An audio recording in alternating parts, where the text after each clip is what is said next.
खबर छत्तीसगढ़ से, जहां आज से हो रही है धान खरीदी की शुरुआत। 160 मीट्रिक टन धान खरीदी का लक्ष्य निर्धारित किया गया है। 2058 सहकारी समितियों और 2739 धान उपार्जन केंद्र धान खरीदी केंद्रों का पुख्ता इंतजाम होने का दावा किया गया है। तो धान खरीदी केंद्रों पर तमाम तरीके के इंतजाम किए गए हैं किसानों के लिए, ताकि किसी तरीके की कोई दिक्कत ना हो। छत्तीसगढ़ में आज से 160 मीट्रिक टन धान खरीदी का लक्ष्य निर्धारित है, जिसकी शुरुआत आज से हो रही है। 258 सहकारी समितियां बनाई गई हैं। धान खरीदी केंद्रों पर पुख्ता इंतजाम किए गए हैं। साथ ही जो लक्ष्य रखा गया है, 160 मीट्रिक टन धान खरीदी का लक्ष्य रखा गया है। 2058 सहकारी समितियां हैं और 2739 धान उपार्जन केंद्र। धान खरीदी उत्सव की आज से शुरुआत हो रही है, जिसका इंतजार किसान लंबे वक्त से कर रहे थे। 160 मीट्रिक टन धान खरीदी का लक्ष्य रखा गया है। 2058 सहकारी समितियां बनी हैं। 2739 धान उपार्जन केंद्र हैं, जिन पर किसान अपनी धान बेचने के लिए पहुंचेगी। जुल्फिकार हमारे सहयोगी हमारे साथ जुड़ गए हैं ज्यादा जानकारी के साथ। जुल्फिकार, आज से धान खरीदी उत्सव शुरुआत की हो रही है। इसकी तमाम इंतजामों का दावा किया जा रहा है। किसान अब धीरे धीरे कुछ ही वक्त में मंडियों तक पहुंचना शुरू हो जाएंगे। बिल्कुल, छत्तीसगढ़ की अगर बात की जाए तो छत्तीसगढ़ को धान का कटोरा कहा जाता है और छत्तीसगढ़ की सियासत में धान और किसान हमेशा से रहे हैं। तो धान खरीदी की बात हो तो उसको लेकर भी राजनीतिक चर्चाएं होती हैं और किसानों के बीच में भी चर्चाएं होती हैं।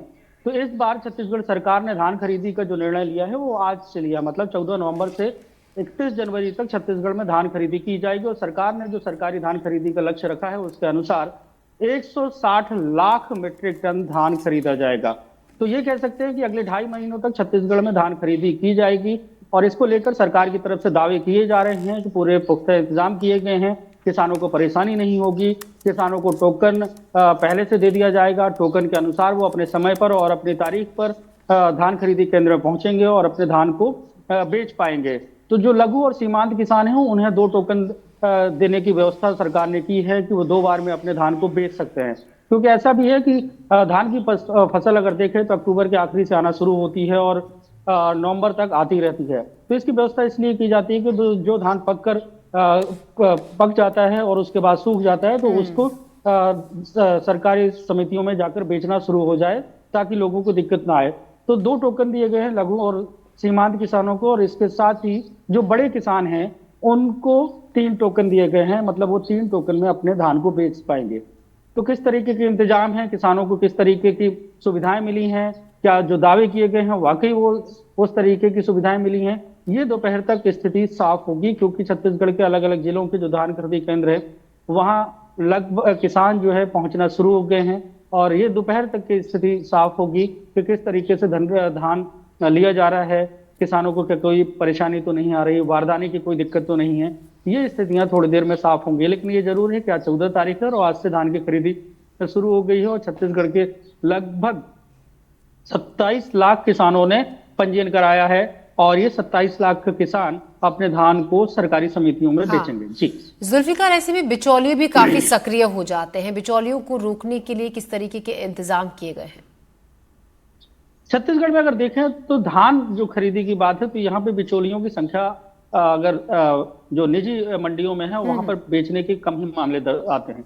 दरअसल इसकी वजह ये है कि छत्तीसगढ़ सरकार 3100 रुपए धान का समर्थन मूल्य छत्तीसगढ़ सरकार देती है और अगर ओपन मार्केट में अगर देखें तो वहां पे धान के जो रेट हैं वो कम होते हैं। हाँ, इस तरीके के जरूर कोचिए और बिचौलिए होते हैं जिनको लेकर सरकार ने इंतजाम किए हैं। जैसे उड़ीसा है और झारखंड के बॉर्डर है, उन राज्यों में धान कम कीमत पर बिकता है तो वहां से परिवहन करके छत्तीसगढ़ की समितियों में बेचने की कोशिश की जाती है। लेकिन सरकार का दावा ये है कि जो इस तरीके के दूसरे राज्यों के जो धान है वो छत्तीसगढ़ में ना पहुंचे, उसके लिए जांच समितियां बनाई गई हैं कि जो बॉर्डर वाले रास्ते हैं उन रास्तों पर चेक किया जाए और अगर उड़ीसा राज्य से, झारखंड राज्य से, मध्य प्रदेश के बॉर्डर से अगर धान छत्तीसगढ़ में आता है तो उसे रोका जाए। क्योंकि इन तीनों राज्यों की जो बॉर्डर की बात करें, हम महाराष्ट्र की बात करें तो महाराष्ट्र से कम केसेस आते हैं, लेकिन ज्यादातर उड़ीसा जो बॉर्डर है वो जैसे महासमुंद का क्षेत्र है और गरियाबंद का क्षेत्र है, इन जगहों से लगा हुआ क्षेत्र है। तो बॉर्डर क्रॉस करके यहाँ पे पहुंचने की संभावना पहले बहुत शिकायतें आई हैं। तो उस आधार पर सरकार ने इंतजाम किए हैं कि दूसरे राज्यों का धान छत्तीसगढ़ में ना हो। लेकिन छत्तीसगढ़ सरकार का अपना खुद का इतना बड़ा टारगेट है, जी। मतलब हम कहें कि 1,60,00,000 मीट्रिक टन धान की खरीदी होनी है, तो जी। ये एक बहुत बड़ा फिगर है।